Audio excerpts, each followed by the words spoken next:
server. And then go to the remote desktop. You need to enable that. Allow remote connection. And then click apply and OK. Next, you need to go to the time zone and change it. And click something that has A+. Okay. And then go to the computer name and change it. Computer name. Go to the computer name and then change the computer name.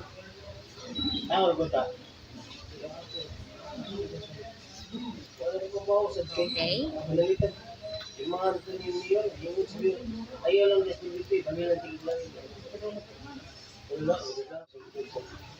After restarting the PC, what you will do next is go to the manage, add rules and features, and then next, and then the first step for this one is to add the DNS first. Add feature, continue, next. Always check this one, that one, and install. After you install the DNS, you need to click Tools and then go to the DNS.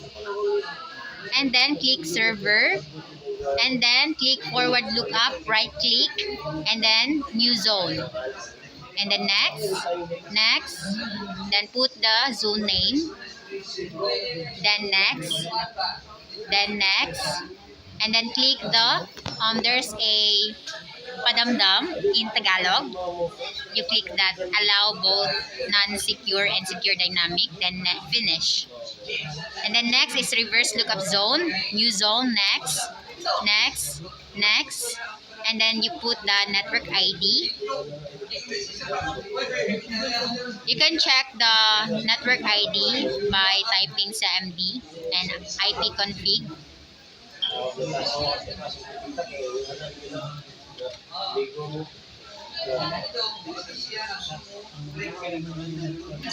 Then next, and then again put check and finish. And then that's it.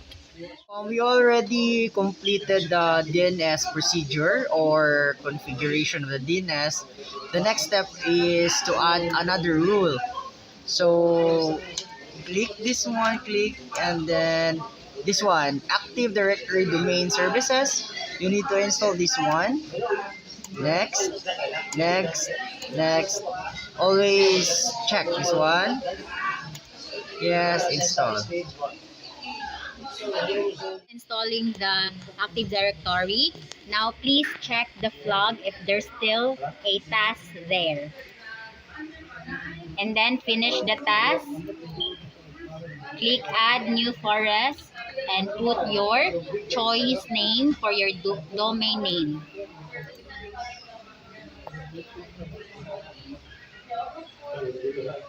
Just wait for it because it's still loading. And then, if it's okay now, you can put the password. Next.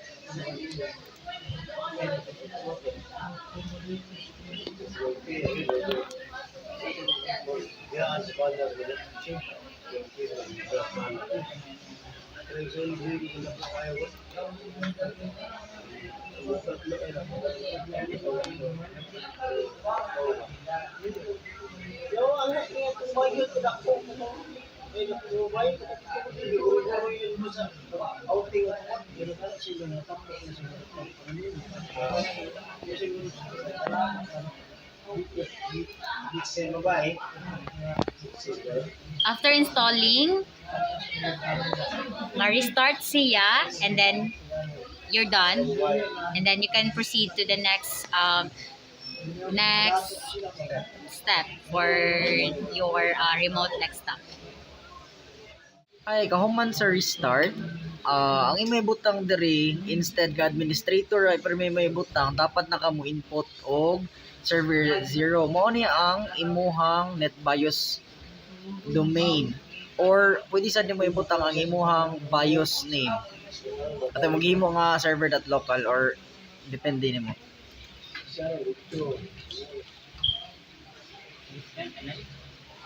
And then, so ang atong last step na nabuhat kay katong Active Directory services, katong naghimo tag domain. So ang karon mag-install na ta sa katulong ato ng step, which is the DNS.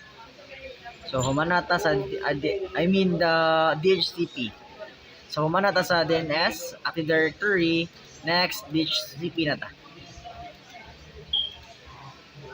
Next. Permi gyapon ta mo click na install.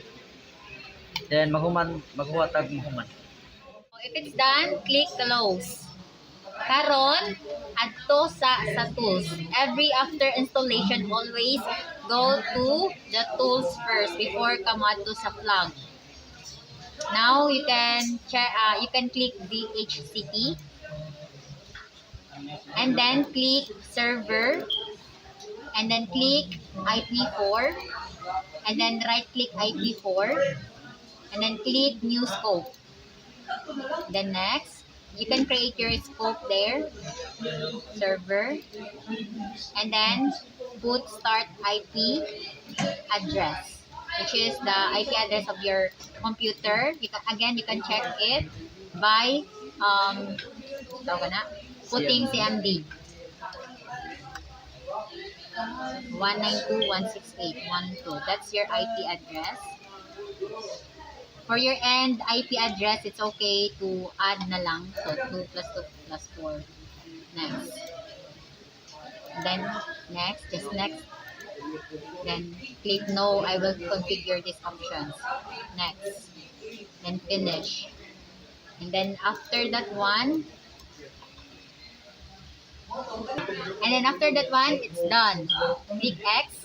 If you're done, again, go to the plug kung na ba kay task nga hibilin. So, na task na hibilin, that's the time you will complete the configuration sa imong DHCP. Dili pwede nga mag-una ka din ha, kay dili niya di niya kaka-add sa new scope. Munang-unahon dyan na ang tools kaysa sa plug.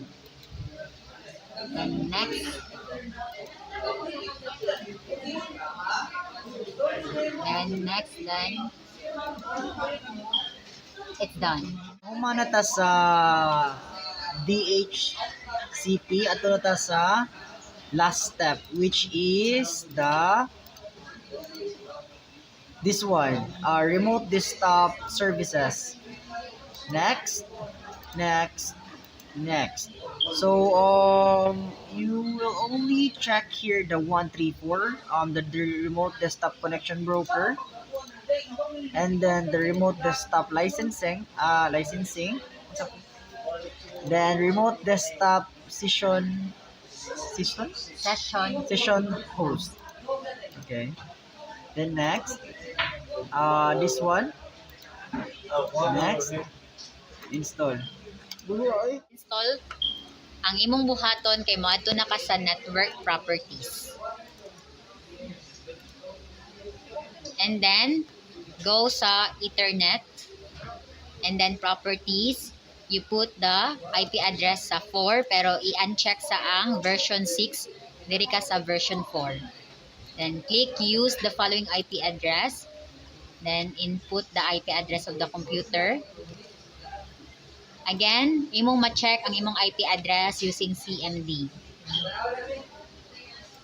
168.1.2. Then okay. Click okay. And then if it's done, okay, close.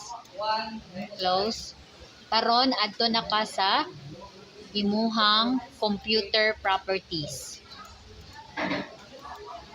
And then i-click ang remote settings and then okay naman, na-allow naman, i-uncheck lang na, and then select users, add, put add, and then check names, and then select ang imuhang Okay. Administrator, add, naka-add. If ever gali na ana ni siya dira, meaning ana na-add na, then okay. And then apply. Okay. Karon maka-change na kasi imong domain and computer name. Okay naman na dira. Na-change naman. So, ang imong button, i-check ang domain kung naa ba jud. Okay na. So, wala na kay buhaton. So, okay na na siya. Then, okay. Karon balik-balika siya og check tanan kung naa ba kay nakalimutan. So, balika daw ang imuhang network properties.